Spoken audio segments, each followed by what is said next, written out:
Well, Tim's background is that for 20 years he was the executive director of the Real Estate Foundation of British Columbia. And once Tim retired in 2010, he was the first president of the Partnership for Water Sustainability, Ted's predecessor. How close are you? Good, okay, go for it. Slideshow.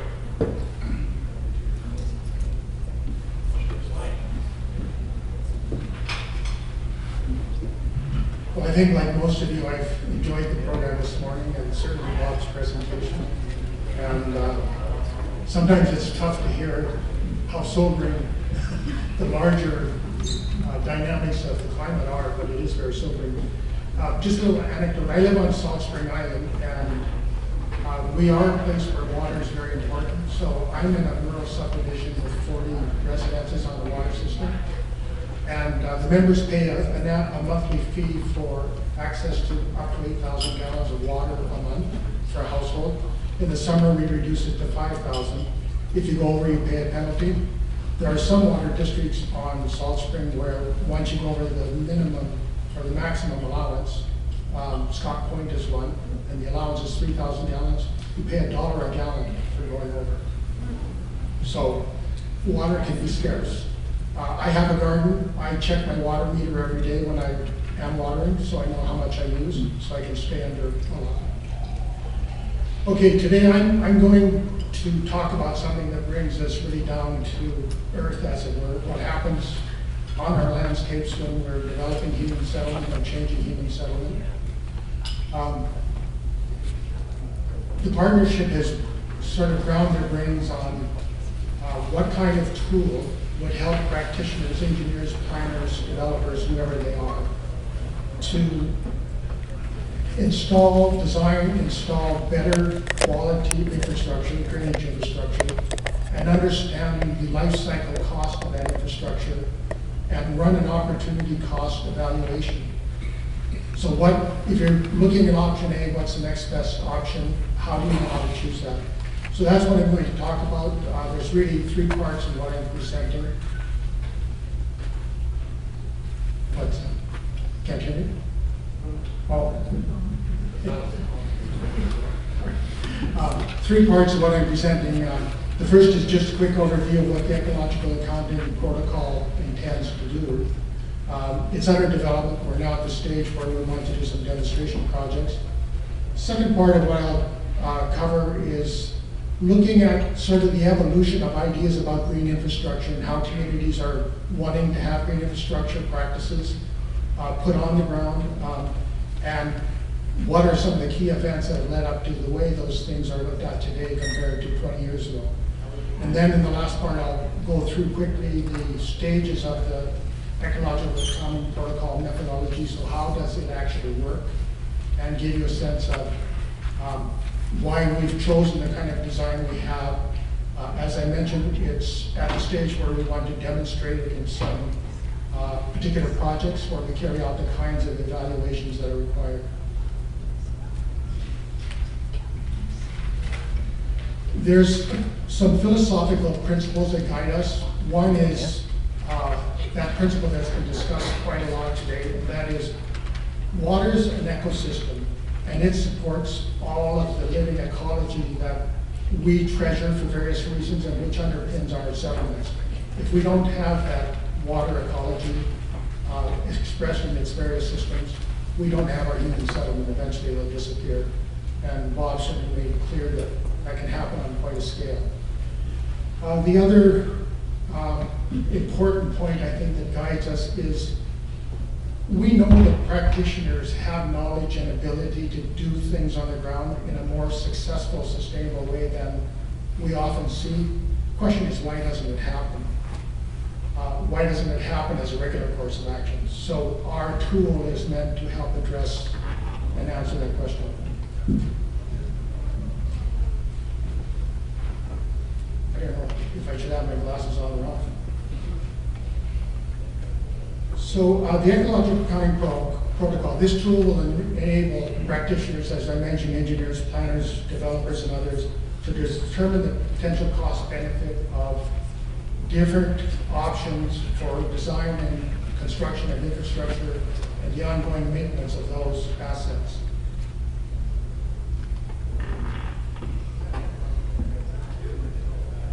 The optimum choice for drainage infrastructure would be one that supports local government asset management strategy and sustainable service delivery planning, that involves the lowest life cycle costs, protects and improves watershed health, that is the hydrological functions of a watershed, delivers social benefits that are desired, and necessarily involves services from engineered systems as well as services drawn from natural systems. So the thesis of the Ecological Accounting Protocol is that we should think of placing engineered systems into natural systems rather than the other way around, which is what we have been doing. You might ask, well, why aren't practitioners already evaluating the cost benefit of infrastructure services? Do they not design them well? I think the answer to that is it could be better, it could be a lot better. I think some of the key reasons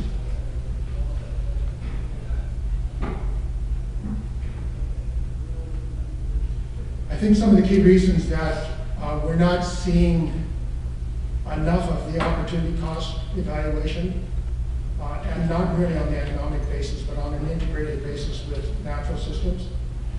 No one knows really how to calculate the optimum balance between engineered services and natural services drawn from natural systems in an infrastructure design and construction.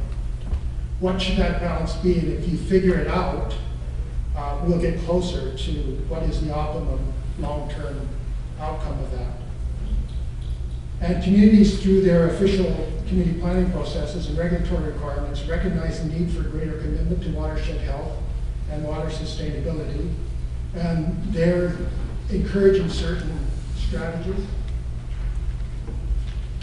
So these include designing with nature, green infrastructure practices, and understanding of ecosystem management. So we're developing the Ecological Protocol to address these kind of concerns. Okay, before I go into the tool, as I mentioned, I want to look at a little bit of the history of green infrastructure, designing with nature strategies that are now relatively well expressed, but at one time, going back 15, 20 years, they weren't. These concepts have evolved considerably since the late 1990s, and the partnership's been involved in this evolution since the early 1990s.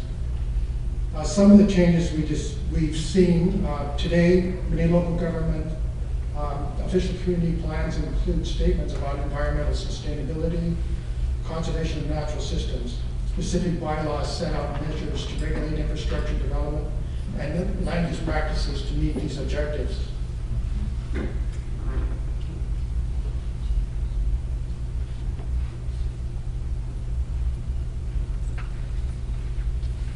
Chapter 7 of the Kelowna Official Community Plan concerns infrastructure. The stated goal: to be sustainable infrastructure must be efficient and durable while creating minimal impacts on the environment.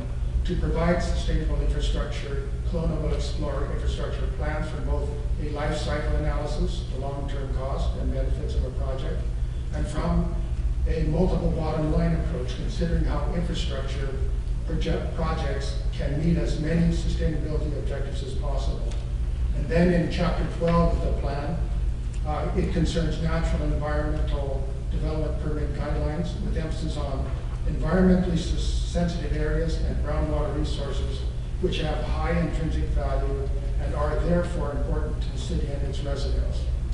So the city wants this to happen. The question is how to get it to happen on a regular basis.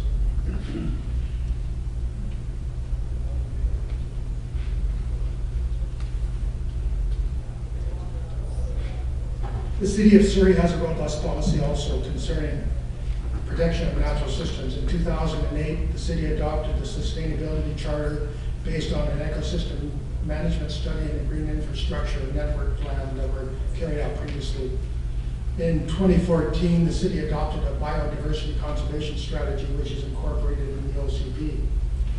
Like the City of Kelowna, Surrey has defined development permit areas to protect sensitive ecosystems when urban expansion is proposed. Surrey also has a farm protection development permit area supported by policy that recognized productive soils as a valuable ecological system. I think that's one of the more unusual policies you'd see in an OCP. But 15 years ago, these kinds of policies and regulations were very rare. I didn't find any that existed in BC at that time. So a key time in my experience was in the middle of my career as executive director of the Real Estate Foundation, so going back to 1998, 1999. In the few preceding years, the Real Estate Foundation had funded a number of projects that were mapping environmentally sensitive areas around the province, quite a number in the Okanagan Valley. And these were more than maps, these were plans that also had an inventory of what was in those sensitive ecosystems and where the degradation was threatening the quality of those ecosystems. These plans encourage local governments to start more discussion or to entertain more discussion about environmental sustainability and ecosystem management. In 1998 and 99, the foundation made grants to the James Taylor Chair in Landscape and Livable Environments at UBC. This was to support the Headwaters Project in East Clayton in Surrey. And that project,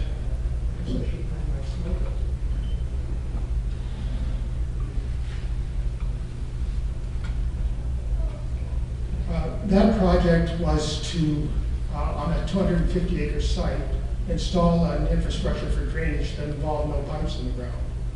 And the methodology was worked out.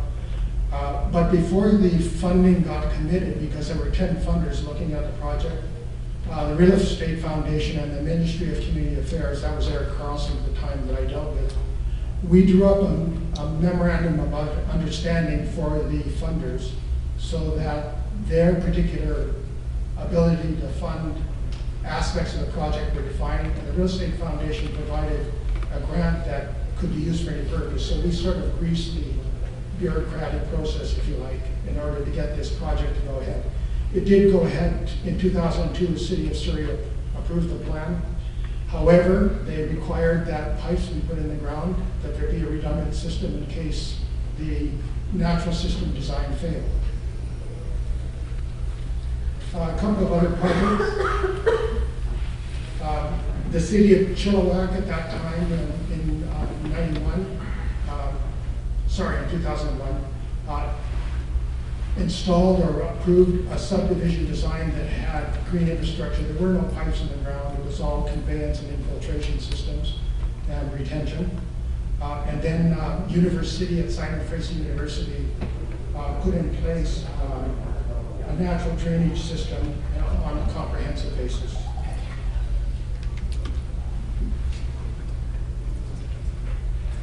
No doubt there were a lot of other things going on around green infrastructure ideas. I know that in 2000, the Federation of Canadian Municipalities established a Green Infrastructure Fund. Washington State was far ahead of BC in terms of how drainage infrastructure would be handled. Here's a list of some other things that were going on. Some events I think that were important from the partnership's point of view. The formation of the Water Balance Model Intergovernmental Partnership, that was federal and provincial agencies, 15 of them in 2002. Development of the web-based Water Balance Model in 2003. Formation of the Water Sustainability Committee under the BC Water and Waste Association in 2003. This became the Partnership for Water Sustainability in 2010. Many of us were involved from those early years up to the present. The formation of the Green Infrastructure Partnership, which involved the province, the Water Sustainability Committee, the Master Municipal Construction Document Association, and West Coast Environmental Law in 2003.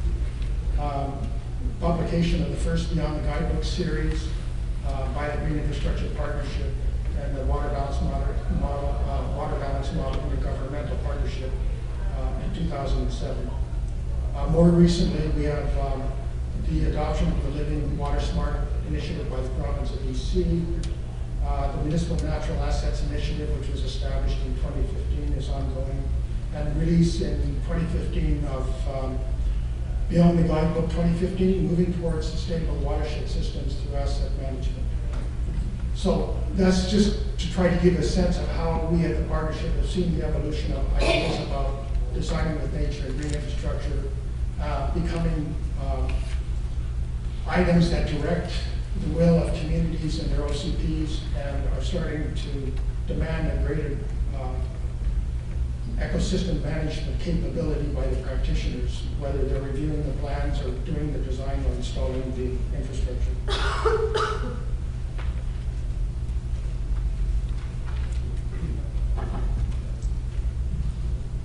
So going back to the water balance model, this is really an economic tool. It's meant to use the water balance model as the analysis tool for watershed hydrological conditions, and then use a series of analytical steps to determine how services from natural systems could be drawn upon for the required drainage infrastructure, and where engineered services had to be added to that equation. What are they?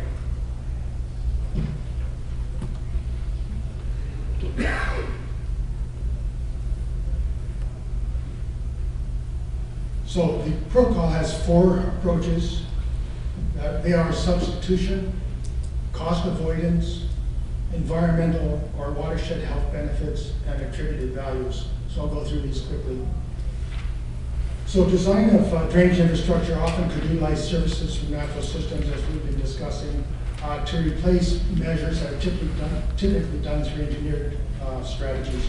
We're talking about rainwater interception, infiltration, retention, release, conveyance, including surface water, interflow, groundwater, as well as other functions. Use of services derived from suitable and available natural assets occurs infrequently. And this reality, to me at least, suggests that an opportunity is left on the table. The question is why. So when drainage infrastructure is designed and constructed, why are some of these opportunities for perhaps less cost initially, and certainly less cost in the long run? Why are they left on the table? An obvious reason is metrics and pricing. How do we know what these things cost? How do we identify the specific things that will be measured and priced them? And if it's obvious that if a natural wetland pond and stream system could retain, release, infiltrate rainwater volumes in a similar or more efficient manner than an engineered system, why wouldn't we use the natural system? However, there's few examples of proven performance, and it's the nature of the development community to avoid risk if they can. They like to rely on what's been done before and proven. So if we are going to have this ability to arrive at the opportunity cost of combining natural and engineered systems, we have to have a way of measuring it. And we need to be able to have that adopted by the practitioners, especially the planners, the engineers, and the development community, as well as others, including the nonprofit sector. The second part of the model is cost avoidance. And cost avoidance is really about how much infrastructure costs now and later. And as I mentioned earlier, if it's a proven method, the cost is well known. That's the default that practitioners often will go to because they know what's going to happen. The management and life cycle costs from the developer's point of view are the problem of other practitioners, namely the local government, which will take over the life of that system once it's been put in the ground. You would think that the taxpayers of the local government would applaud a method that might give them more certainty about how much the long-term costs are. And the rule of thumb presently is about 20% of infrastructure costs have to do with the design and the building of it. 80% have to do with the management over the life cycle and replacing the assets.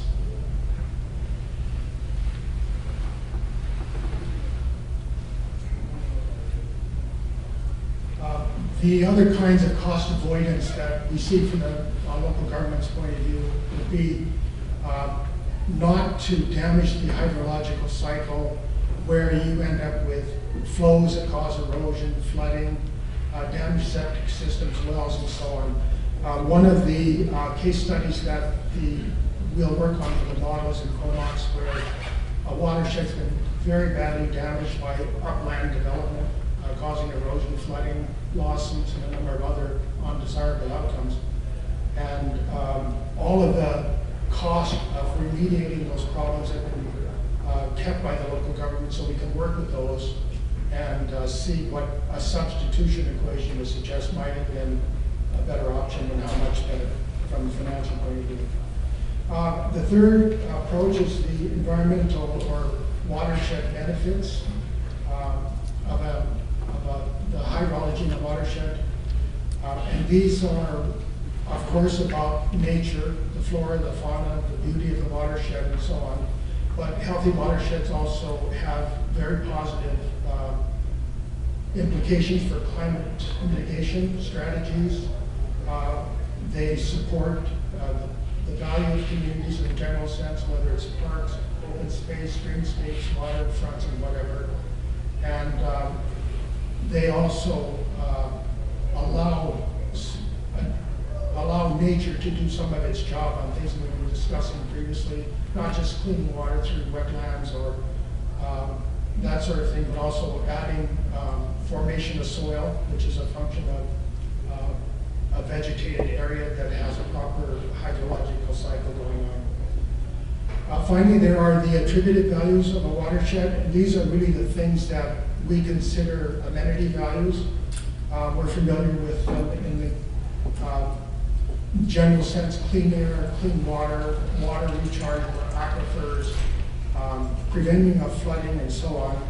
We also enjoy green borders and a number of other general amenities. But a number of economic enterprises also depend on these kinds of values, whether they're resorts or golf courses. And as property owners, we all recognize that properties that are on green space or waterfronts or whatever command a higher value than properties that are not. So we're capitalizing these natural values into our real estate, but we don't recognize what that really means. So by the same token, we're capitalizing water services and ecosystem functions into our real estate. Take that away, and as Bob was mentioning earlier, you get places that won't be habitable. I mean, that's the worst case scenario. So some of the analytical steps for the water balance model, for the ecological accounting protocol, we use the water balance model to produce the assessment of the hydrology of a site or sites within the watershed. Local governments do descriptions of watershed health and available services for drainage. They do this through what are called